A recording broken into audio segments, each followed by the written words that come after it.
জুলাইয়ের প্রথম প্রহরে দেশ গড়তে জুলাই পদযাত্রা কর্মসূচি পালন করছে জাতীয় নাগরিক পার্টি এনসিপি। রাত 12টার দিকে বাংলা মোটর থেকে এই পদযাত্রা শুরু হয়। এর আগে সংক্ষিপ্ত সমাবেশে দলটির সদস্য সচিব আক্তার হোসেন বলেন, জুলাই গণঅভ্যুত্থান শুধু একটি আন্দোলনের দিন নয়, এটি আত্মত্যাগ, প্রত্যয় ও স্বপ্নের স্মারক। একটি সাম্যের রাষ্ট্র ব্যবস্থা গড়ে তুলতে ইতিহাসকে স্মরণ এবং জনগণকে সঙ্গে নিয়ে পথ চলার বিকল্প নেই।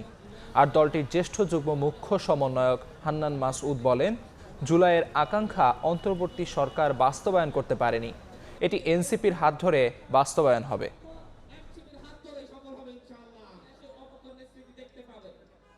অন্তর্বর্তী সরকারের হাত ধরে সফল হওয়ার কথা ছিল, সেটা সফল না হওয়ায় আমরা স্বপ্ন দেখি ইনশাআল্লাহ সামনের দিনে আমাদের সেই জুলাইয়ের আকাঙ্ক্ষা, সেই স্বপ্ন এনসিপির হাত ধরে সফল হবে ইনশাআল্লাহ। নতুন যে রাজনৈতিক জনগোষ্ঠীর উত্থান হয়েছে তাদের হাত ধরে এই বৈষম্যহীন বাংলাদেশ, নতুন বন্দোবস্তের বাংলাদেশ অবশ্যই বাংলাদেশে একদিন প্রতিষ্ঠিত হবে।